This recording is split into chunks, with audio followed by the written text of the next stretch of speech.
சரி, ஓகே.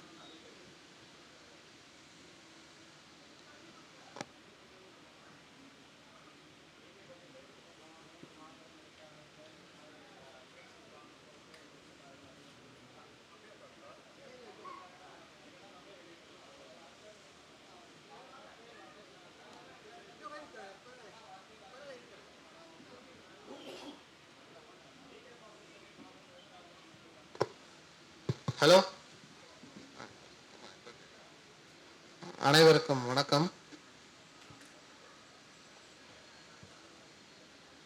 அவர் உட்காருங்க.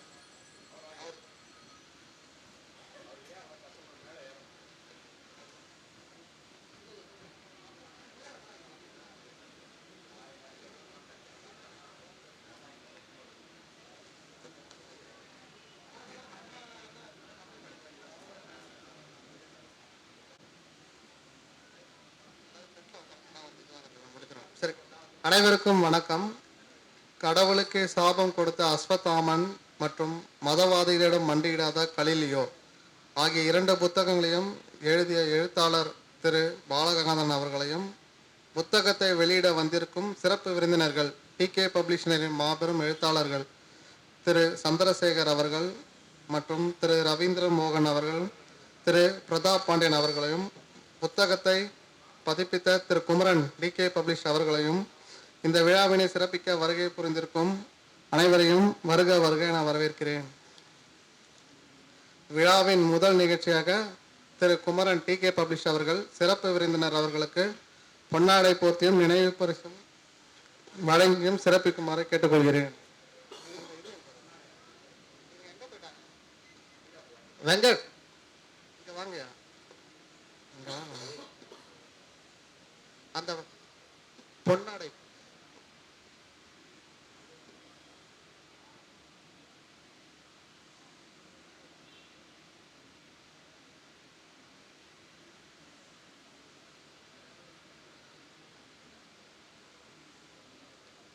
பப்ளிஷ் அவர்கள் எழுத்தாளர் திரு பாலகங்காதரன் அவர்களுக்கு பொன்னாடை போர்த்தி சிறப்பிக்கும்படி கேட்டுக்கொள்கிறேன்.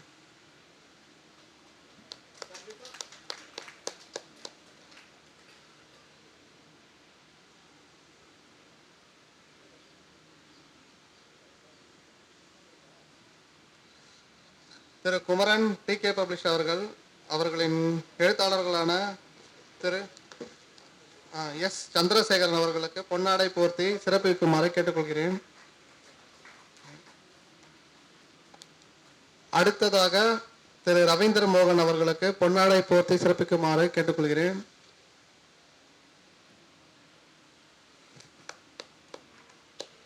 கிளாப் பண்ணுங்க பாக்க.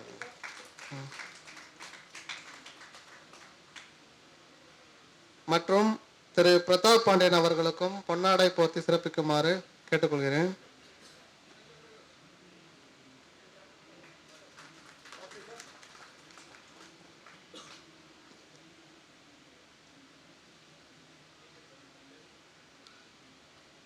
திரு குமரன் டிகே பப்ளிஷ் அவர்களை வரவேற்புரை வழங்குமாறு கேட்டுக்கொள்கிறேன்.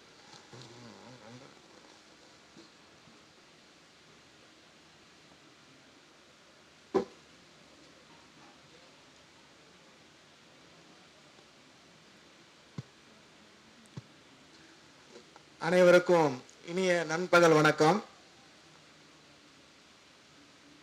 டிகே பதிப்பகம் சார்பில் இந்த 2 புத்தக வெளியீட்டு விழாவிற்கு வந்திருக்கும் அனைத்து நல் உலங்களையும் இங்கே காண்பதில் மற்றற்ற மகிழ்ச்சி. உங்கள் அனைவரையும் அன்புடன் வருக வருக என்று வரவேற்கிறேன். கவிஞர், எழுத்தாளர், பேச்சாளர், ஜோதிடர், ஆன்மீக பற்றாளர் என்று பன்முக திறமையை கொண்ட அளவோடு மட்டுமல்லாமல் எந்த வாழ்வாதாரமும் இருந்தால் தங்களுக்கு வாழ்வில் ஏற்றம் ஏற்படும் என்று அவரை வேண்டி இதய கதவை தட்டுகிறவர்களுக்கு உதவிக்கரம் நீட்டும் உயர் திரு கே பாலகங்காதரன் அவர்கள் சென்னையில் உள்ள ஒரு பொதுத்துறை நிறுவனத்தில் பணிபுரிந்து வருகிறார். தென்காசி மாவட்டம் கண்மணியாபுரம் கிராமத்தில் திரு டி காசிநாதன் மற்றும் திருமதி கே சொர்ணம் அவர்களுக்கு மூன்றாவது மகனாக பிறந்து சென்னையில் பள்ளி படிப்பையும் கல்லூரி படிப்பையும் முடித்தவர். திருமதி பிரதிபா அவர்களின் இணையர்.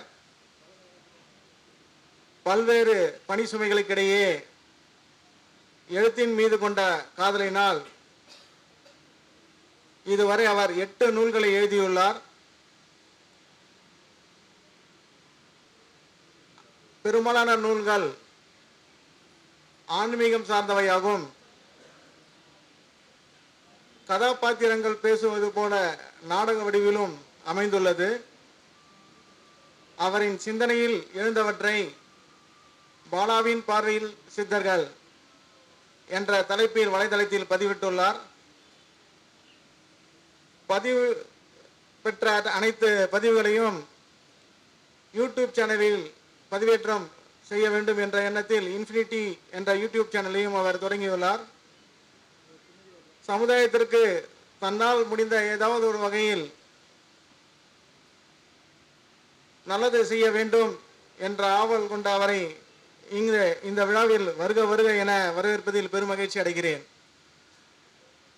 ஐயா திரு பாலகங்கர் அவர்களை வருக வருக என வரவேற்பதில் மகிழ்ச்சி அடைகிறேன்.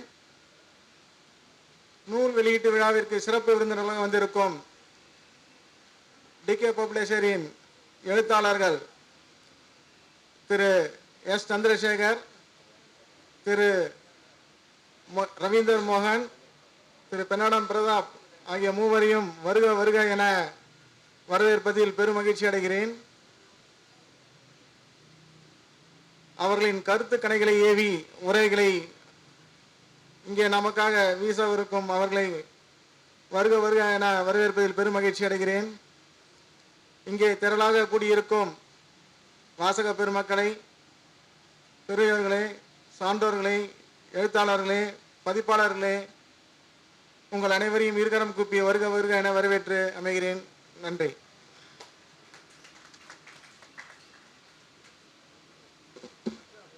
அடுத்ததாக எழுத்தாளர் திரு கே பாலகங்காதரன் அவர்களை பேசுவதற்கு அழைக்கிறேன்.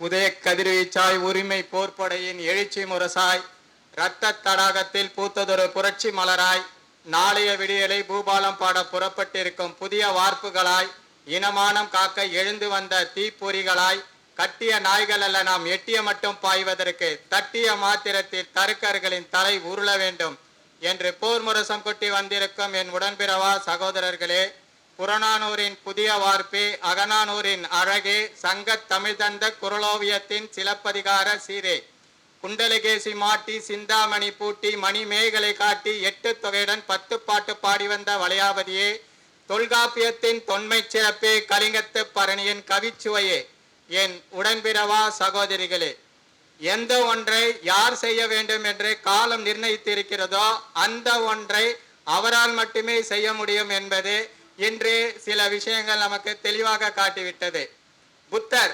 புத்தர் என்ன செய்யறாரு அப்படின்னா, ஒரு ஊர்ல இருந்து இன்னொரு ஊருக்கு அவர் போறார்.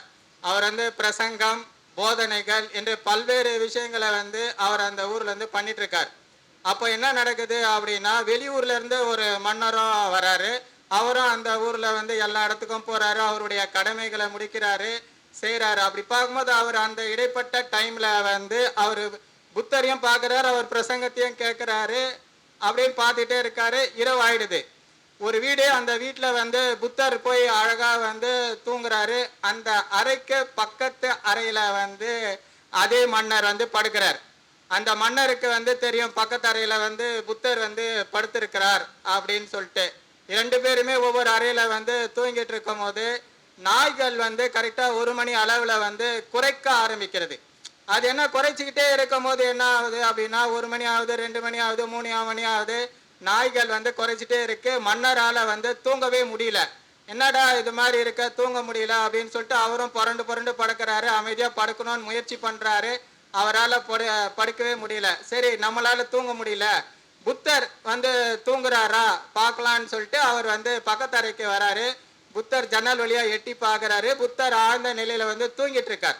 உடனே என்ன பண்றாரு, சரி கதவை தட்டி பார்க்கறாரு, திறந்திருக்கு. உள்ள போறாரு, புத்தரை வந்து எழுப்புறாரு. நீங்க இவ்வளவு ஆழ்ந்த நிலையில தூங்குறீங்க, நானும் காலையில இருந்து அவ்வளவு வேலை செஞ்சிருக்கேன், நீங்களும் காலையில இருந்து பிரசங்கம் போதனைகள் பண்ணிட்டு இருக்கீங்க, ஆனா தூங்கிட்டு இருக்கீங்களா, எப்படி முடியுது, என்னால தூங்கவே முடியலையே அப்படின்னு வந்து அந்த மன்னர் சொல்றார். அதுக்கு அந்த புத்தர் சொல்றாரு, நாய்கள் குறைப்பதை கவனத்தில் கொள்ளாதே. நாம் நிம்மதியா தூங்க வேணும்னா நாய் குறைப்பதை வந்து கேட்க கூடாது. அதே போல நம்மை சுற்றி இருப்பவர்கள் நம்ம வந்து அசிங்கப்படுத்துவாங்க, அவமானப்படுத்துவாங்க, ஏளனப்படுத்துவாங்க. இதெல்லாம் நம்ம வந்து வாழ்க்கையில வந்து நினைச்சு கொண்டே இருந்தோம் அப்படின்னா நம்ம வாழ்க்கையில வந்து நிம்மதி வந்து போயிடும், நம்மளால வாழ்க்கையாக வாழ முடியாது அப்படின்னு வந்து புத்தர் வந்து சொல்றார். நம்ம உலக வரலாற்றை வந்து நம்ம எடுத்து பார்த்தோம் அப்படின்னா காலத்தை வென்று மக்கள் மனிதர் நின்றவர்கள் எல்லாருமே கணக்கெடுத்து பார்த்தா அவங்க வந்து ரெண்டு விஷயங்களை செஞ்சவங்களா தான் இருப்பாங்க. ஒன்று வந்து தெரிந்து தவறு செஞ்சவங்களை வந்து எதிர்த்தவங்களா இருப்பாங்க. ரெண்டாவது வந்து தெரியாம தவறு செஞ்சவங்களை வந்து மன்னிக்கிற நிலைமையில இருந்தாங்க. இந்த 2 குணங்கள் தான் உலக அளவுல வந்து உயர்ந்த நிலையில இருந்தவங்க இருக்கக்கூடிய பண்பு நலங்கள் அப்படின்னு நம்ம வந்து தெரிஞ்சுக்கலாம். இயேசு கிறிஸ்து என்ன பண்றாங்க, விசாரணைக்காக அவரை வந்து கொண்டு போறாங்க. கொண்டு போகும்போது சொல்றாங்க, நீ வந்து தவறான விஷயங்களை வந்து மக்கள் கிட்ட பேசுற, தவறான விஷயங்களை வந்து மக்களுக்கு போதிக்கிற, உன் மேல குற்றம் சாட்டப்பட்டிருக்கிறது அப்படின்னு இயேசு கிறிஸ்து வந்து சொல்றாங்க. அப்ப இயேசு கிறிஸ்து சொல்றார், நான் வந்து தனிப்பட்ட முறையில எந்த ஒரு விஷயத்தையும் பேசவே இல்லை. ஜெப ஆலயங்களிலும் யூதர்கள் கூடி வருகின்ற தேவ ஆலயங்களிலும் தான் நான் வந்து பேசினேனுடைய தனிப்பட்ட முறையில நான் எந்த ஒரு விஷயத்தையுமே பேசல. நீங்க வந்து நான் பேசினவங்களை வந்து கேட்டுக்கோ, நான் என்ன பேசினேன், தனிப்பட்ட முறையில பேசல அப்படின்னு சொல்லி இயேசு கிறிஸ்து வந்து சொல்றார். அப்போ அருகில் இருந்த சேவகரில் ஒருவன் என்ன பண்றாருன்னா, பிரதான ஆசாரியரிடத்தில் இப்படியா பேசுவது என்று ஒரு அறையறைந்தான். அவர் அச்சிறான். உடனே இயேசு கிறிஸ்து வந்து சொல்றார், நான் தகாத விதமாய் பேசினேனேயாகில் தகாததை ஒப்புவி, தகுதியாய் பேசினேனேயாகில் என்னை ஏன் அடிக்கிறாய் அப்படின்னு இயேசு கிறிஸ்து சொல்றார். அதாவது தெரிந்து தவறு செய்யும் போது இயேசு கிறிஸ்து அந்த இடத்துல வந்து எதிர்த்து கேள்வியை கேட்கிறார். அடுத்து அவரை வந்து கொண்டு போறாங்க, சிலுவையை சுமக்க வைக்கிறாங்க, வரிசையா கொண்டு போறாங்க, ரொம்ப கஷ்டப்படுறார். அவரை வந்து என்ன பண்றாங்க, சிலுவையில அரைஞ்சிடுறாங்க. அப்போ இயேசு சொல்றார், பிதாவே இவர்களை மன்னியும், தாங்கள் செய்வது என்னதென்று அறியாமல் இருக்கிறார்களே அப்படின்னு இயேசு கிறிஸ்து சொல்றார். அதாவது தெரியாம தவறு செய்யும் போது அதை வந்து மன்னிக்க கூடிய நிலையில் இருந்தார் இயேசு கிறிஸ்து. இதே போல 2 விதமான உயர்ந்த குணங்கள் யாருக்கு இருக்கிறதோ அவங்க தான் மக்கள் மனதில் நிற்பார்கள். அதனால்தான் இயேசு கிறிஸ்துவை வந்து நம்ம இன்னைக்கும் கடவுளா கும்பிடுறோம். இதே 2 குணங்களை கொண்ட கதாபாத்திரங்கள் அப்படின்னு பார்த்தோம் அப்படின்னா அஸ்வத்தாமனும் கலிலியோ. ஸோ அந்த 2 புத்தகங்கள் தான் இன்னைக்கு வந்து வெளியிடப்பட போகிறது. அதை வந்து டிகே பப்ளிஷரின் 3 மாபெரும் எழுத்தாளர்கள் வந்து இங்க வந்திருக்காங்க. அவங்களுடைய முன்னிலையில் தான் இந்த விழா வந்து நடைபெற்று கொண்டிருக்கிறது. அடுத்து அஸ்வத்தாமனை பத்தி நம்ம வந்து தெரிஞ்சுக்கணும். மகாபாரதம் எடுத்துக்கிட்டா நமக்கு வந்து ஒரு சில கதாபாத்திரங்கள் மட்டும்தான் பொதுவாகவே நமக்கு வந்து தெரியும். பஞ்ச பாண்டவர்கள், கௌரவர்கள் 100 பேரு, துரோணரு, பீஷ்மரு, துரியோதனன், துச்சாதனன், இதை போன்ற ஒரு சில பேர்கள் மட்டும்தான் தெரியும். ஆனா முக்கியமான சில கதாபாத்திரங்கள் நிறைய பேருக்கு இருக்கிறது வந்து யாருக்குமே தெரியாது. அதுல ஒரு கதாபாத்திரம் என்றால் அது வந்து அஸ்வத்தாமன் தான். இப்ப துரியோதனன் எடுத்துக்கிட்டோம் அப்படின்னா, துரியோதனன் அப்படின்னு சொல்லிட்டாலே அவருக்கு வந்து நெருங்கிய நண்பர் யார் அப்படின்னு சொன்னா கர்ணன் அப்படின்னு வந்து பொதுவா சொல்றாங்க. ஆனா உண்மையிலே நன்றா ஆராய்ச்சி பார்த்து மகாபாரதத்தை தெளிவாக படித்தால் நம்ம தெளிவா சொல்லலாம், அவனுடைய உண்மையான நண்பர் வந்து கர்ணன் இல்ல அப்படின்னு வந்து தெளிவா வந்து சொல்லலாம். ஏன் சொல்ல, நான் துரியோதனனை கேட்காம கொடுக்க கூடாது அப்படின்னு சொல்லி இருக்கணும். ஆனா கவச குண்டலத்தை குத்துறாரு. அதுக்கு அடுத்து அவங்க அம்மா வராங்க. யார் வராங்கன்னா குந்தி தேவி வருது. அந்த அம்மா வந்து 2 வரம் கொடு, நாகாசுரத்தை ஒரு முறை தான் செலுத்தணும், 2வது முறை செலுத்தக்கூடாது அப்படின்னு வந்து அந்த அம்மா வந்து சொல்லுது. 2வது வரம் என்ன அப்படின்னா, பஞ்ச பாண்டவர்களை வந்து இவரை அர்ஜுனை தவிர்த்து மற்ற அனைவரையும் கொள்ளலாம்னு சொல்ற அந்த அம்மா 2 வரம் கேக்குது. அப்ப என்ன சொல்லியிருக்கணும், நான் வந்து துரியோதனனை கேட்காம செய்யக்கூடாது, அவனுக்கு நான் கடமைப்பட்டு இருக்கிறேன் அப்படின்னு சொல்லியிருக்கணும். இவன் எல்லா வரத்தையும் குத்துறாரு, ஒண்ணுமே இல்லாம ஆயிராரு. செத்த பாம்பா ஆன கர்ணன் வந்து போருக்கு போறாரு, போர்ல செத்து போறாரு. அது எதுக்கு அது? அப்போ இவர் வந்து உண்மையான நண்பரானா நண்பன் இல்லைன்னு சொல்லலாம். அப்ப யார் உண்மையான நண்பர்? உண்மையான நண்பர் அப்படின்னா அஸ்வத்தாமன் சொல்லலாம். எப்பவுமே ஒரே ஒரு விஷயம் என்னன்னா, நம்ம கூட இருக்கிறவங்களுடைய மதிப்பு வந்து நமக்கு வந்து தெரியவே தெரியாது. நம்ம கூட இருக்கிறவங்க மதிப்பு யாருக்கு தெரியுதோ அவன் தான் வாழ்க்கையா வாழ முடியும், உயர்ந்த நிலைக்கு போக முடியும். நம்ம கூட இருக்கிறவங்களுடைய மதிப்பு வந்து நமக்கு தெரியல அப்படின்னா நம்ம அழிஞ்சு போவோன்றதுக்கு மிக சிறந்த உதாரணம் அப்படின்னா துரியோதனனை தெளிவா சொல்லலாம். அஸ்வத்தாமன் வந்து சாதாரண ஆளே கிடையாது. அஸ்வத்தாமன் வந்து சாகா வரத்துடன் பிறந்தவன். அவனுக்கு வந்து இறப்பு என்பதே வந்து அவனுக்கு வந்து கிடையவே கிடையாது. அவனுடைய அழிவு என்பது இந்த உலகத்தின் அழிவு. இது வந்து மகாபாரதத்துல ரெண்டு பேருக்கு தான் தெரியும். ஒண்ணு வந்து கிருஷ்ணர், இன்னொருத்தர் வந்து துரோணர். இத வந்து துரியோதனன் தெரிந்து வைத்து இருந்தால் மகாபாரத போர் 18 நாள் நடக்குது. அந்த முதல் நாளிலேயே போர்படை தளபதியாக அஸ்வத்தாமனை நியமித்து இருந்தால் துரியோதனன் தான் வெற்றி பெற்று இருப்பான். ஆனா அவர் வந்து தான் கூட இருக்கிறவனுடைய மதிப்பு தெரியல, அதனால அவன் வைக்கல. இப்ப அவன் வந்து அஸ்வத்தாமன் கௌரவர்களின் படை தளபதியாக இருந்திருந்தால் அவன் எல்லாரையும் கொல்லலாம், ஆனா அவனை கொல்ல முடியாது, ஏன்னா அவன் வந்து சாக மாட்டான். அப்ப வந்து துரியோதனன் வந்து தோத்து போனதற்கு மிக முக்கியமான காரணம் அப்படின்னா தன்னுடன் இருப்பவர்களுடைய மதிப்பு தெரியாத காரணம் அப்படின்னு வந்து சொல்லலாம். ஆனால் இதை வந்து அஸ்வத்தாமன் வந்து பெரிய விஷயமா எடுத்துக்கவே இல்லை. அதாவது சரி அவன் வந்து தெரியாம தவறு செஞ்சுட்டான்னு சொல்லி அவன் மன்னிச்சு அவன் கூட இருந்தான். அதுக்கு அடுத்து என்ன ஆகுதுன்னா, போரின் உச்சகட்டம் கடைசி காலம் வந்துடுச்சு. துரியோதனனோ பீமனோ சண்டை போடுறாங்க. என்ன சண்டை அப்படின்னா கதாயுத போர். கதாயுத போரின் முக்கியமான விதி வந்து இடுப்புக்கு கீழே வந்து தொடையில வந்து அடிக்கக்கூடாது, காயப்படுத்தக்கூடாது. ஆனா வந்து பீமன் துரியோதனுடைய தொடையில அடிச்சு அவனை காயப்படுத்தி வீழ்த்திடுறான். இதை பார்த்து கோபம் முற்ற அஸ்வத்தாமன் என்ன பண்றான், அன்று இரவு பாண்டவர்களுடைய பாசறைக்குள்ள அவன் வந்து போறான். போய் அங்க இருக்கக்கூடிய மனிதர்கள் உயிரினங்கள் முதற்கொண்டு ஒன்னுத்தையும் விடாம அத்தனையும் அழிக்கிறான். திருதஷ்டியும்னன், சிகண்டி, பாண்டாளியினுடைய 5 புதல்வர்கள் இவங்க உட்பட அத்தனை பேரையும் அவன் வந்து கொல்றான். 18 நாள் நடந்த குருஷேத்திர போரில் நடத்தப்பட்ட அழிவை விட மிக முக்கியமான அழிவு, மிக உயர்ந்த அழிவு, கோரமான அழிவு அப்படின்னு சொன்னோம் அப்படின்னா அஸ்வத்தாமன் நடத்திய அழிவு தான் அந்த அழிவு. எதற்காக செஞ்சான் அப்படின்னா தெரிந்தே நடந்த தவறு என்பது வந்து அவன் உயர்ந்த நான் தெரிந்து கொண்ட காரணத்தால் அவன் செஞ்சான். ஸோ 2 விஷய குணங்கள் வந்து அஸ்வத்தாமனுக்கு இருந்திருக்கு. அடுத்து வந்து கலிலியோ நம்ம வந்து எடுத்துக்கிட்டோம் அப்படின்னா அதுவும் வந்து பெரிய விஷயங்கள். 2 குணங்கள் அவருக்கு, அந்த 2 குணங்கள் வந்து இருக்கு. முதல்ல என்ன அப்படின்னா, பூமியை மையமாக வைத்து சூரியன் சுற்றுகிறது என்று டாலமி சொன்ன புவி மைய கோட்பாடு தவறு. சூரியனை மையமாக வைத்து பூமி சுற்றுகிறது என்று நிக்கோலஸ் கோப்பர்னிக்கஸ் சொன்ன சூரிய மைய கோட்பாடு தான் சரி அப்படின்னு யார் சொன்னா அப்படின்னா ஜார்டனோ ப்ரூனோ. ஆனா அவருடைய வார்த்தையை வந்து அந்த காலகட்டத்தில் இருந்த மக்கள் வந்து ஏத்துக்கல, மதவாதிகளும் ஏத்துக்கல, உலகம் முழுவதும் பரவி இருக்கக்கூடிய மதமும் ஏத்துக்கல, அந்த மதத்தை பின்பற்றக்கூடியவர்களும் ஏத்துக்கல, யாருமே ஏத்துக்கல. மதவாதிகள் அவரை வந்து மன்னிப்பு கேட்க சொன்னாங்க. ஆனா ஜார்டனோ ப்ரூனோ மன்னிப்பு கேட்கல. அதனால அவரை வந்து 7 வருடங்கள் சிறையில வைத்து கொடுமைப்படுத்தி அவரை வந்து மக்கள் மத்தியில எரிச்சிட்டாங்க.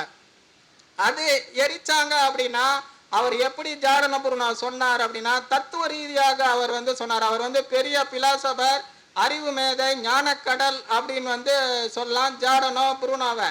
அந்த காலகட்டத்தில் வாழ்ந்தவர் தான் கலிலியோ. அவர் வந்து என்ன பண்றாரு, ஆய்வுகளின் அடிப்படையில், அறிவியலின் அடிப்படையில் அவர் வந்து சொல்றாரு. என்ன சொல்றாரு அப்படின்னா, பூமியை மையமாக வைத்து சூரியன் சுற்றுகிறது என்று சொன்ன டாலமியின் கோட்பாடு தவறு. சூரியனை மையமாக வைத்துதான் பூமி சுற்றுகிறது என்று நிக்கோலஸ் கோப்பர்னிக்கஸ் சொன்ன சூரிய மைய கோட்பாடு தான் சரி அப்படின்னு வந்து அவர் சொன்னப்போ அதை வந்து மதவாதிகள் ஏற்றுக்கொள்ள அவருக்கு வந்து 10 வருடங்கள் வந்து வீட்டுக்காவல், வீட்டு சிறை அவருக்கு வந்து கொடுத்தாங்க. அது அவர் வந்து பெருந்தன்மையா ஏத்துக்கிட்டார். எந்த ஒன்று தவறாக செய்யப்படுகிறதோ அவர் எதிர்த்தார். அடுத்து வந்து அவர் வந்து 10 வருஷம் வீட்டு சிறையில வந்து வச்சிடறாங்க. அவர் வீட்டு சிறையில் இருக்கும் போது அவருக்கு கிடைக்க வேண்டிய அடிப்படை தேவைகள், மருத்துவ வசதிகள் எதுவுமே அவருக்கு வந்து கொடுக்கல. அந்த காலகட்டத்தில் அவர் வந்து 10 வருடங்கள் வீட்டு சிறையில் ஆய்வுகள் வந்து செஞ்சுட்டே இருந்தார். அப்போ வந்து என்ன ஆகுதுன்னா, எனக்கு வந்து மருத்துவ உதவின்னு கேட்குறாரு. மதவாதிகள் அவருக்கு வந்து மருத்துவ உதவிகள் வந்து கொடுக்கவே இல்லை. அந்த காலகட்டத்தில் அவருடைய மகள் வந்து இறந்துட்டாங்க. அதுக்கப்புறம் அவர் கண்ணு வந்து கொஞ்சம் கொஞ்சமாக எனக்கு மங்கலாகுது, அதுக்கு வந்து மருத்துவ உதவி கொடுங்கன்னப்போ அப்பயும் யாரும் அவருக்கு வந்து கொடுக்கல. அவருடைய கண்ணு வந்து தெரியாம போய் கண் பார்வை இழந்துடுறாரு கலீலியோ. அப்பயும் அவருக்கு வந்து மருத்துவ உதவிகள் வந்து கொடுக்கல. கண் பார்வை இழந்த நிலையிலும் கலீலியோ பல்வேறு கண்டுபிடிப்புகளை கண்டுபிடித்தார். அந்த கண்டுபிடிப்புகளை உணர்ந்து கொள்வதற்கே மனித சமுதாயத்திற்கு 15 ஆண்டுகள் ஆனது என்றால் அவர் எப்பேற்பட்ட அறிவு மேதையாக கலீலியோ இருந்திருக்க முடியும் என்பது வந்து நம்ம தெளிவா வந்து தெரிஞ்சுக்கலாம். ஸோ கலீலியோவை எடுத்துக்கொண்டாலும் அஸ்வத்தாமன் எடுத்துக்கொண்டாலும் இந்த உலகத்தில் மக்கள் மனதில் இன்று சாதனை படுத்தவர்கள் என்று யாரை நம்ம வந்து எடுத்துக்கொண்டாலும் இரண்டே விஷயங்கள் வந்து அவங்க வந்து செஞ்சிருக்கிறத வந்து நம்ம தெளிவா தெரிஞ்சுக்கலாம். என்ன அப்படின்னா, அவங்க தெரிந்து தவறு செய்யும் போது அதை வந்து எதிர்த்தார்கள், தெரியாமல் தவறு செய்யும் போது அதை வந்து மன்னித்தார்கள். இயேசு கிறிஸ்துவாக இருந்தாலும் கலீலியோவாக இருந்தாலும் அஸ்வத்தாமனாக இருந்தாலும் யாராக இருந்தாலும் இந்த 2 குணங்களை கொண்டவர்களாகத்தான் அவர்கள் இருந்திருக்க முடியும். நாம வந்து காலத்தை வென்று மக்கள் மனதில் நின்று சரித்திரம் படைக்க வேண்டும் என்றால் இந்த 2 குணங்கள் இருந்தால் நம்மளால வந்து முன்னேற முடியும் என்பது வந்து நம்ம மனசுல தெரிஞ்சுக்கணும். இப்போ வந்து நல்லா பார்த்தோம் அப்படின்னா, இந்த குணங்கள் கொண்ட மிக மாபெரும் 2 நூல்களை வெளியிடுவதற்காக DK பப்ளிஷர்ஸ் சேர்ந்த 3 மாபெரும் எழுத்தாளர்கள் இப்போது வந்து நான் எழுதிய அந்த 2 புத்தகங்களை வந்து அவங்க 3 எழுத்தாளர்களும் வந்து இணைந்தே வெளியிடுவார்கள் என்று சொல்வதில் நான் மிக்க மகிழ்ச்சி அடைகிறேன். இளமைநாதம் இசைத்த இன்பத்தின் இன்சுவையே, புதிய ராகமிட்ட புதிய வழி கண்ட புதியதின் புது மனமே, அன்பின் அரவணைப்பில் அழிக்க முடியாத அமுதமே, கண்ணின் கருவிழியில் கட்டி வைக்கப்பட்ட கழட்ட முடியாத கவிதையே, ஒளியின் ஒளிச்சுடரில் ஒளிய முடியாத ஒளியின் ஒப்பற்ற ஞாயிறே, பாசத்தின் பாசறையில் பாடப்பட்ட பாடலின் புரட்சி வரியே, சிந்தனையின் சிரிப்பொலியில் சிந்தப்பட்ட சிதையாத கற்பனையே, பன்னீரில் பகுக்கப்பட்ட பண்பின் பற்ற முடியாத பல்லவியின் பாடாத வார்த்தையை, காலத்தால் காட்ட முடியாத காந்த ஓவியமே, என் உயிர்களே, உங்கள் அனைவருக்கும் என்னுடைய நன்றினை தெரிவித்துக் கொள்கிறேன். நன்றி, வணக்கம். இப்பொழுது புத்தகத்தை வெளியிட திரு சந்திரசேகர் அவர்கள் மற்றும் பிரதாப் பாண்டியன் மற்றும் ரவீந்தர் மோகன் ஆகிய முப்பெரும் எழுத்தாளர்களையும் அழைக்கிறேன்.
சிறப்பு விருந்தினர்கள் அவர்களை பேசுவதற்காக அழைக்கிறேன். முதலில் திரு சந்திரசேகரன் எழுத்தாளர் அவர்களை மேடைக்கு அழைக்கிறேன்.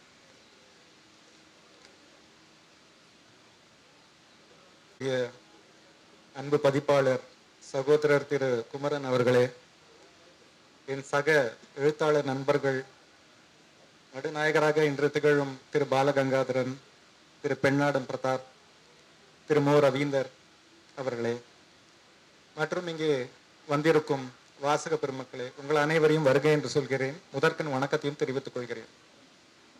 இன்று ஒரு மறக்க முடியாத நாள். ஏனென்றால் ஒவ்வொரு முறையும் ஆண்டுதோறும் இங்கே பப்பாசி நடத்தும் இந்த கண்காட்சிக்கு வரும்போதெல்லாம் இது போன்ற அரங்கத்தில் உட்கார்ந்து கொண்டு எல்லோரும் எழுத்தாளர்கள் பேசும் சொற்பொழிவுகளை எல்லாம் கேட்டிருக்கிறேன். இன்று நானே இங்கே மேடையின் மீது அமரும் போது இது ஒரு வித்தியாசமான ஒரு அனுபவமாக இருக்கிறது. என்னுடைய நண்பர்களுடைய புத்தகங்களை வெளியிடுவதில் மிக்க மகிழ்ச்சி. அதுபோல் திரு குமரன் அவர்கள் எங்களுடைய புத்தகங்களை எல்லாவற்றையும் ஒருங்கிணைத்து இன்று அதை அறிமுக விழாவாக அறிமுகம் செய்தது என்பது அதுவும் மறக்க முடியாத ஒன்று. அவர் எனக்கு கடந்த ஒரு 10 ஆண்டுகளாக எனக்கு தெரியும். என்னுடைய எல்லா சித்த நூல்கள் எல்லாமே ஏறக்குறைய அவர்தான் பதிப்பித்துள்ளார். அது போக இன்னும் சில பதிப்பாளர்கள் உள்ளார்கள். ஆனால் இவர் சற்றே ஒரு ஸ்பெஷல் என்பார்கள் இல்லையா, அது போன்ற ஒரு சிறப்பு வாய்ந்த ஒரு மனிதர். எப்படிப்பட்ட ஒரு புத்தகமாக இருந்தாலும் சரி, அதை முதலில் வாசித்து அது தனக்கு எந்த அளவில் விருப்பம் இருக்கிறது என்பதை தெரிவித்துக் கொள்கிறார். இன்னொன்று, இல்லை என்று சொல்லாமல் ஒரு ஸ்கிரிப்ட் ஒன்று பிரதி கொடுக்கிறோம் என்றால், ஒரு கையெழுத்து பிரதி தந்தால் அதை ஒரு இன்னி இடுக்கு அளவு கூட எதையும் தவிர்த்து விடாமல் எல்லாவற்றையுமே அவர் பார்க்கிறார். இன்னொரு விஷயம் என்னவென்றால், இங்கே இருக்கக்கூடிய மற்ற எழுத்தாளர்கள் என்னுடைய நண்பர்கள், அவர்களையும் சில ஆண்டுகளாக எனக்கு தெரியும். ஸோ இவர்கள் எல்லோரையும் பிரகாசிக்கும்போது அவர்களை முன்னே அறிமுகம் செய்து வைக்கும் பெருமை நம் நண்பர் திரு குமரன் அவர்களே சாரும். அதற்கு அவருக்கு நான் என்னுடைய நன்றியை தெரிவித்துக் கொள்கிறேன். இன்று அறிமுகமாகும் என்னுடைய நூல் ஞானம் தரும் சித்தர் பாடல்கள். இது என்னுடைய 26வது சித்த வரிசை நூல். ஸோ இந்த புத்தகங்கள் எல்லாம் உங்களை எல்லாம் வெகுவாக இருக்கும் என்பதில் எனக்கு எந்தவித சந்தேகமும் இல்லை. வாசக பெருமக்களுடைய அந்த ஜனகரஞ்சகமான ஒரு எண்ணங்கள், அந்த பிரதிபலிப்பு எப்படி இருக்கும் என்பதை பொறுத்து ஒவ்வொரு எழுத்தாளரும் தன்னுடைய படைப்பை ஆக்கத்தை தருகிறார். அந்த வகையில் இன்று என்னுடைய நூலானது சித்தர்கள் 18 சித்தர்கள் அவர்களுடைய வெவ்வேறு நூல்கள் எல்லாவற்றையும் ஒருங்கிணைத்து அதில் சொல்லப்பட்ட அரிதான பாடல்கள், அதில் உள்ள சங்கதிகள் என்ன என்பதையெல்லாம் தொகுத்து ஒரு நூலாக கொடுத்திருக்கிறேன். ஏனென்றால் இருக்கக்கூடிய நூல்கள் எல்லாம் என்னென்றால் அது அலைக்கு சமமானது, மண் துகள்களுக்கு சமமானது. நம்மால் அத்தனையும் நம்மால் படிக்க முடியாது, நம்முடைய வாழ்நாள் போதாது. ஸோ அப்படிப்பட்ட வகையில் இன்று இங்கு அறிமுகமாக இருக்கும் நூல்கள் எல்லாமே முத்தாய்ப்பாக அமையும். அவையெல்லாம் உங்களுடைய ஈர்ப்பை நிச்சயமாக வரவேற்கும் என்பதில் எந்தவித சந்தேகமும் இல்லை. என்னையும் இங்கே அழைத்தமைக்கு உங்களை எல்லாம் நான் நன்றி பாராட்டி விடைபெறுகிறேன். நன்றி, வணக்கம். அடுத்ததாக எழுத்தாளர் திரு பிரதாப் பாண்டியன் அவர்களை அழைக்கிறேன். இங்கே வரி விழுந்திருக்கும் அனைவருக்கும் முதல்ல நான் மதிய வணக்கம் தெரிவித்துக் கொள்கிறேன். அது பார்த்தீங்கன்னா இது ஒரு புதுமையான விழா. அது வரைக்கும் நான் அந்த மாதிரி விழா அதிகமாக கலந்துக்கிட்டது இல்லை. ஆக்சுவலாக நான் கடலூர் மாவட்டத்தில் இருக்கேன். ஸோ சென்னைக்கு வந்து இயர்லி ஒன்ஸ் தான் வருவேன். ஸோ அதுவும் இன்றைக்கி பார்த்தீங்கன்னா டிகே பப்ளிகேஷன் மூலமாக பாலகங்காதர் சார் அவருடைய புத்தக வெளியீட்டுக்கு வர்றது ரொம்ப சந்தோஷமான விஷயம். முதல்ல வந்து நாங்கள் பார்த்தீங்கன்னா டிகே பப்ளிஷர் எங்கள் குமரன் சாரை பற்றி நான் சொல்லணும். ஸோ குமரன் சார் வந்து எங்களுக்கு முதல்ல வந்து நல்ல ஒரு பிரதர் மாதிரி தான், நல்ல சகோதரர். அதுக்கப்புறம் தான் பார்த்தீங்கன்னா ஒரு உரிமையாளராக நாங்கள் பார்ப்போம். அந்த உரிமையாளரை எங்கள் உரிமையோடு பார்ப்போம், அப்படி தான் சொல்ல முடியும். எதுவாக இருந்தாலும் நாங்கள் ஓப்பனாக அவர்கிட்ட பேசுவோம். இந்த விஷயங்கள்லாம், இந்த புத்தகம் சார்ந்த எல்லா விஷயங்களும் பேசுவோம். அவரும் எங்களுக்கு அன்பான விஷயங்கள்லாம் பண்ணுவார். ஸோ அதுக்கு அடுத்து பார்த்தீங்கன்னா சந்திரசேகரனை பற்றி சொல்லணும். எழுத்தாளர் சந்திரசேகர் ஆன்மீகம் சார்ந்த சித்தர்கள் சார்ந்து அதிகமாக எழுதக்கூடிய எழுத்தாளர்கள் அவரும் ஒருவர். இந்திரா சந்திரன் சார் பார்த்தீங்கன்னா அவர் எழுதி பிரபலமான பிறகு அதேமாதிரி பார்த்தீங்கன்னா அதுக்கு அடுத்தது மக்கள் மத்தியில் அதிகம் அறியப்படாத எழுத்துக்கள் சந்திரசேகரன். போகர் 7000 பற்றி முதல்ல அதுக்கு விளக்கம் எழுதுனது அண்ணன் தான். ஸோ அவர் அண்ணன் தான் கூப்பிடுவேன். அது எழுத்தலாக இருந்தாலும் எழுத்தலாக இருந்தாலும் அவர் அண்ணன் தான். ஸோ அந்த வந்து ஆன்மீகத்தை பற்றி எழுதுறது வந்து ஒரு பெரிய விஷயம். ஆன்மீகம் என்பது மூட நம்பிக்கை கிடையாது. அதை முதல்ல நம்ம தெரிஞ்சுக்கணும். நம்முடைய பொக்கிஷங்களான மகாபாரதம், ராமாயணம், புராணங்கள், வேதங்கள், இதை பற்றி நம்ம முதல்ல அதை நம்ம தெரிஞ்சுக்கணும். இது மூட நம்பிக்கை கிடையாது. பகுத்தறிவு என்பது எது சரி எது தவறு என்பதை முதல்ல பகுத்து பார்ப்பது தான் பகுத்தறிவு. எதையுமே வந்து சோதனை பண்ணாமல் அது இல்லைன்னு சொல்றது சரி கிடையாது. அது எந்த விஷயமா இருந்தாலும் சரி. இதுதான் பெரியார் சொல்லிருப்பார்னு நான் நினைக்கிறேன். எந்த ஒரு விஷயமாகவும் நானே சொல்லியிருந்தாலும் அந்த விஷயத்தை நீ பகுத்து பார்த்து ஒன்று அறிவுக்கு சரி என்றால் அதை ஏற்றுக்கொள் அப்படின்னு சொல்றாரு. கண்மூடித்தனமாக எதையுமே இல்லைன்னு யாரும் சொன்னாலும் நம்ம நம்ப தேவையில்ல. நீங்க பகுத்து பாருங்க. கடலுடைய ஆழத்தை கடல்ல இறங்கி தான் பார்க்கணும், இல்லை இறங்க நம்ம சொல்றதை ஏற்றுக்கணும். ஸோ ரெண்டுமே இல்லாம அது வந்து கடல் ஆழம் இவ்வளவுதான் அப்படின்னு நம்ம முடிவு பண்ண முடியாது. ரெண்டுல ஏதாவது ஒரு விஷயத்துக்கு நம்ம தயாரா இருக்கணும். ஸோ இன்றைய நாயகனான பாலகங்காதர் சார் பார்த்தீங்கன்னா அவருடைய 2 புத்தகங்கள் இருக்காரு. கடவுளுக்கே சாபம் கொடுத்த அஸ்வத்தாமன், இன்னொன்று மதவாதிகளிடம் மண்டியிடாத கலிலியோ. ரெண்டும் பாருங்களேன், ஒன்று ஆன்மீகம், இன்னொன்று வந்து விஞ்ஞானம். அதாவது ஏதாவது ஒரு விஷயத்தை பற்றி புத்தகம் எழுத ரொம்ப எளிமையான விஷயம். ஆன்மீகத்தை பற்றியும் சரி விஞ்ஞானம் சார்ந்த புத்தகத்தையும் எதுக்கு அவர் நடுநிலையோட மனமாக இருந்துக்காரு. அதாவது ஆன்மீகமும் இல்லாமல் ஒரு சாராதான் இல்லாமல் இரு சாராதான் அவர் பகுத்து பார்த்து இருக்காரு. இதுவே பெரிய விஷயம். உண்மையிலே இதுக்கு யாருக்கு நன்றி சொல்லணும்? அவருடைய துணைவியார் பிரதிபா மேடத்துக்கு தான் நன்றி சொல்லணும்னு நினைக்கிறேன். ஏன்னா அவங்க இவ்வளோ தூரம் ஒரு ஸ்பேஸ் கொடுத்துருக்காங்க, டைமிங் கொடுத்து. ஏன்னா ஜென்ஸ் வெளில போயிட்டுருவாங்க, வேலை செய்யறவங்களுக்கு டைம் கொடுத்து இவ்வளோ தூரம் பண்ணும்போது அதனால தான் அவரால் ஒரு சாதனைகள் பண்ண முடியுது. அவங்க ஃபேமிலிக்கு நான் நன்றி சொல்கிறேன். அதாவது சார் வந்து இந்த அஸ்வத்தாமன் பற்றி எழுதும்போது ஆன்மீக அமானுஷ்யம் சித்தர்களை பற்றி எழுதுறது எல்லாரும் எல்லா புக்கும் எழுத முடியாது. நீங்கள் வந்து ஒரு வரலாறு புத்தகங்கள் எழுதலாம், கிரைம் எழுதலாம், சமூக நாவல் எழுதலாம், ஒரு நகைச்சுவை எழுதலாம். ஆனால் ஆன்மீகம் அமானுஷ்யம் சித்தர்களை பற்றி எல்லாராலும் எழுத முடியாது. அதுக்கு ஒரு பிராப்தம் வேணும், சித்தர்களுடைய அனுமதி இருந்தால் தான் வேணும். இதெல்லாம் வந்து நான் சொல்கிறது ரொம்ப சின்ன விஷயங்கள். இதெல்லாம் எழுத்தாளர் சந்திரசேகர் அண்ணா அவர் நிறைய விஷயம் அவர் தெரியும். நான் அதில் துரியளவு தான் சொல்கிறேன், கம்மியாக சொல்கிறேன்.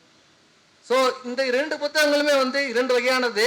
ஸோ மகாபாரதத்தை எந்த அளவுக்கு ஜெயமோகன் சார் எழுத்தாளர் அவர் வந்து எழுதியிருக்காரு, வெண்முரசை தொடர்ந்து எழுதிட்டு வர நினைக்கிறேன் ஒவ்வொரு கேரக்டரை பற்றி. ஸோ அவர் எந்த அளவுக்கு இந்த புத்தகத்தை பற்றி, அதுவும் குறிப்பாக எல்லாருமே கர்ணனை பற்றி எழுதலாம். கர்ணனை எழுதுவாங்க, சகுனி எழுதுவாங்க, கிருஷ்ணன் எழுதுவாங்க. அஸ்வத்தாம அப்படிங்கிற பேரே ஒரு சில பேருக்கு தான் தெரியும். ஸோ அந்த ஒரு பேரை வச்சுட்டு ஒரு கேரக்டர் உருவாக்கி அது ஒரு 400 பக்கம் ஒரு புத்தகமாக எழுதுனா எந்த அளவுக்கு அவர் வந்து ஆராய்ச்சி பண்ணுவார் அப்படிங்கிறத நான் சிந்திச்சு பார்க்குறேன். ஸோ இப்போ எனக்கு வந்திருக்கிறதெல்லாம் சும்மா நம்ம ஃபார்மாலிட்டிக்கு வந்திருக்கிறோம் கிடையாது. எல்லாமே ஒரு ஆத்மார்த்தமாக வந்திருக்கீங்க.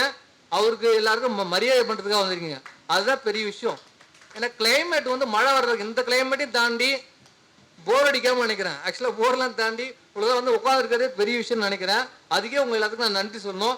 இந்த வாய்ப்பு கொடுத்த குமரன் சார் நன்றி சொல்லணும். அதே மாதிரி கலிலியோ பற்றி எழுதியிருக்காரு.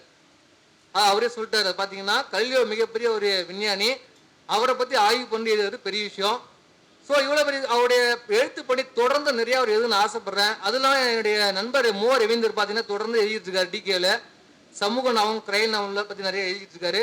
அவருடைய படைப்புகளும் வந்து மிகப்பெரிய பேசப்படும் நினைக்கிறேன். நான் ஒரு சில புத்தகங்கள் எழுதியிருக்கிறேன் டிகேல. அஸ்தநாகன், நான் இச்சாதரி பாம்புகள் பற்றி ஆராய்ச்சி பண்ணி அந்த மாதிரி எழுதியிருக்கேன். அஸ்தநாகன் ஜீவ சமாதி அடைந்த பாம்புகள்னு சொல்லி இன்னமும் தேனி மாவட்டத்தில் இருக்குது ஸ்பெசிஃபின் மாதிரி. ஸோ அந்த மாதிரி ஆன்மீகம் சார்ந்து நான் புத்தக மொழின்னு புக் எழுதியிருக்கேன். Digital heroin, mobile phone use பண்ணுறாங்கல்ல, அதோடைய தீமைகள், ஃபுட் அவேர்னஸ், சைக்காலஜிக்கல் இந்த மாதிரி பண்ணிட்டு இருக்கேன். ஸோ நாங்கள் எங்களால் முடிஞ்ச அளவுக்கு டிகேக்கு நாங்கள் சப்போர்ட் பண்ணுறோம். டிகே எங்களுக்கு சப்போர்ட் பண்ணுது. ஸோ எங்களெல்லாம் நீங்கள் சப்போர்ட் பண்ணணும், இதுதான் நான் எதிர்பார்க்குறேன். பாலகங்காதர் சார் வந்து தொடர்ந்து நிறைய நூல்கள் எழுதி டிகேக்கு பெருமை சேர்க்கணும். அது நீங்களாம் ஆதரவு வரணும். அனைவருக்கும் நன்றி.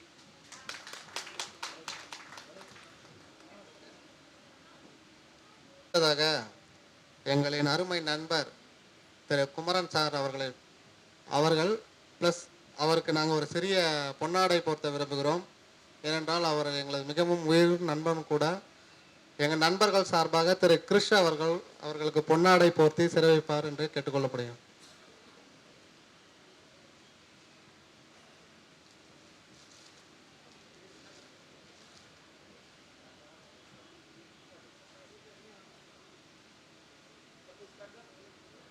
மேலே வந்துருக்கு சார்.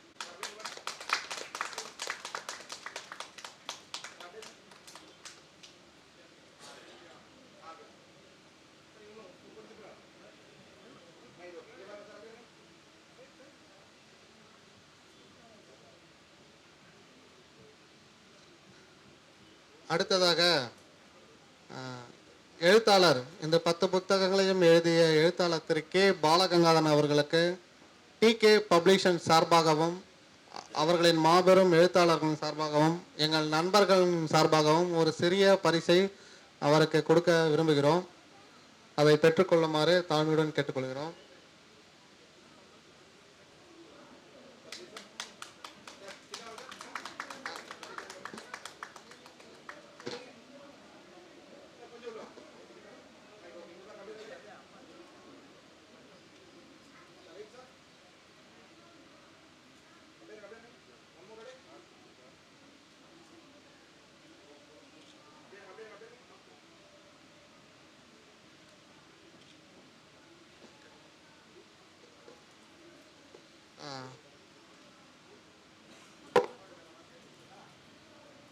விழாவின் இறுதி கட்டத்தை எட்டியுள்ளோம். கடவுளுக்கு சாபம் கொடுத்த அஸ்வத்தாமன் மற்றும் மதவாதிகளிடம் மண்டியிடாத கலீலியோ, இந்த 2 புத்தகத்துக்கும் ஒரே தொடர்பு தான். நாம் எடுத்துக்கொண்ட வேலையும் சரி, நம் வாழ்நாளோடும் பிறந்தது முதல் இறப்பு வரை நேர்மையாகவும், இது இரண்டுமே யாருடன் ஒன்றி பயணிக்கிறதோ அவர்கள் மட்டுமே உயிருக்கு பயப்படாத எந்த ஒரு செயலையும் செய்யக்கூடிய திறன் பெற்றவர்கள். அதில் முதலாவதாக அஸ்வத்தாமன். நீங்கள் அனைவரும் கடவுளை பார்த்து பயப்படலாம். எங்கே கடவுள் நம்மளை தண்டிக்கப் போகிறார், நாம் செய்யும் தவறுகளுக்கு தண்டனை உண்டு என்று நம்புகிற வரை நீங்கள் கடவுளை பார்த்து பயந்து கொண்டே தான் இருக்க வேண்டும். ஆனால் அஸ்வத்தாமன், அவனை எடுத்துக்கொண்டால் அவன் தன் நண்பனுக்கு கொடுத்த வாக்குறுதியின் ஒரே காரணத்துக்காகவும், அவன் நண்பன் மீது வைத்திருந்த முழு நம்பிக்கையின் மீதான காரணத்துக்காகவும், தன் உயிரையும் பற்றி கவலைப்படாமல், தான் இந்த உலகம் அழிந்த பிறகு கடைசி உயிராக தான் நாம் அழிவோம் என்று தெரிஞ்ச பிறகும் அவன் தன் நண்பனுக்காக இறுதி வரை போரிட்டு கடைசி நேரத்திலும் கடவுள் என்றும் பாராமல் கிருஷ்ணனையே சபித்த ஒரு மாவீரன் தான் அஸ்வத்தாமன். இதை நான் ஏன் சொல்கிறேன் என்றால், நீங்கள் ஒவ்வொருவரும் அஸ்வத்தாமன் தான். ஏனெனில் நீங்கள் எப்போது உண்மையாக இருக்கிறீர்கள். வாழ்க்கையில் எவ்வளவு துயரங்களும் துன்பங்களும் வேதனைகள் வந்தாலும் தான் எடுத்துக்கொண்ட செயலில் உண்மையாகவும் நேர்மையாகவும் பயணிக்கிறீர்கள் என்றால் நீங்கள் கடவுளை பார்த்து பயப்பட வேண்டிய அவசியம் இல்லை. கடவுள் உங்களை பார்த்தே பயப்படுவார். ஏனென்றால் நீங்கள் உண்மையாக இருக்கிறீர்கள். உங்கள் மீது எவ்வளவு பெரிய பழி சுமத்தப்பட்டாலும் அதை கண்டுகொள்ளாமல் உங்கள் பாதையை நோக்கி நீங்கள் பயணிக்கிறீர்கள் என்றால் நீங்களும் ஒவ்வொருவரும் அஸ்வத்தாமனே. இது பண்டைய நம்மளுடைய புராண கதைகளில் சொல்லப்படுவது அஸ்வத்தாமன். இதே கலியுக காலத்தில் பார்த்தீங்கன்னா கலீலியோ தான் சொன்ன கருத்துக்காக கொல்லப்படுவோம் என்று தெரிந்தே தான் கொண்ட கருத்துக்களை கடைசி வரையும் அடுத்தவர்களுக்காக மண்டியிடாமல், தான் உயிரே போனாலும் கடைசி வரை தான் சொன்னது உண்மை, அதற்காக நான் கடைசி வரை போராடுவேன் என்று தான் வாழ்நாள் முழுவதும் இருந்து உயிர் துறந்த ஒரு மாபெரும் மனிதன் தான் கலீலியோ. இது நிகழ்கால உண்மை. இது அனைவருக்கும் தெரிந்த உண்மை. ஏனென்றால் நீங்கள் அஸ்வத்தாமன் புராண கதைகள் சொல்லப்பட்டு இருக்குது என்று சொல்லலாம். சில பேருக்கு தெரியாமல் போகலாம், அது ஒரு கதை தானே அப்படின்னு. ஆனால் நிகழ்காலத்தில் கலீலியோவை தெரியாதவர்களே ஆளே இல்லை. ஆகையால் ஒவ்வொருவரும் தம் வாழ்நாளில் எந்த அளவுக்கு உண்மையாகவும் நேர்மையாகவும் எவ்வளவு கஷ்டத்திலும் நீங்கள் பயணிக்கிறீர்கள் தான் ரொம்ப முக்கியம். நடுவில் பணத்திற்காகவோ புகழுக்காகவோ தன்னுடைய வாழ்க்கை பாதையை மாற்றிக்கொண்டு திசை திரும்பி போனார்கள் என்றால் நீங்கள் வாழ்நாளில் இறுதியில் மடிந்தே போவீர்கள். கடவுள் எதிரில் வந்தாலும் அவர்களை கண்டு பயந்துதான் போவீர்கள். ஆகையால் முடிந்தவரை வாழ்நாள் முழுவதும் உண்மையாகவும் நேர்மையாகவும் இருந்து பழகி பாருங்கள். அதுவும் உங்களுக்கு ஒரு வித போதையாகவே அமைந்துவிடும். இந்த புத்தகத்திற்கு இரண்டுக்கும் இந்த ஒரு தொடர்பு தான். உண்மையும் நம்பிக்கையும் நேர்மையும் இருந்தாலே நீங்கள் கடவுளை போல யார் இருந்தாலும் எதிர்த்து செயல்படலாம். அது மட்டுமின்றி இந்த விழாவிற்கு நீங்கள் வருகை தந்த அனைவருக்கும் எனது மனமார்ந்த இதயம் கடந்த நன்றிகள். ஏனெனில் நாங்கள் 12 மணிக்கு தொடங்க வேண்டும் என்று எண்ணியிருந்தோம். சில காரணங்களால் தொடங்கக்கூடிய சூழ்நிலை ஏற்படவில்லை. இருந்த போதிலும் நாங்கள் குறித்த நேரத்திற்குள் இந்த விழாவினை ஆரம்பித்து முடியும் தருவாயில் வந்திருக்கிறது. இதற்கு ஆதரவு தெரிவித்த ஒவ்வொருவருக்கும் எங்கள் டிகே பப்ளிஷன் சார்பாகவும் எழுத்தாளர் சார்பாகவும்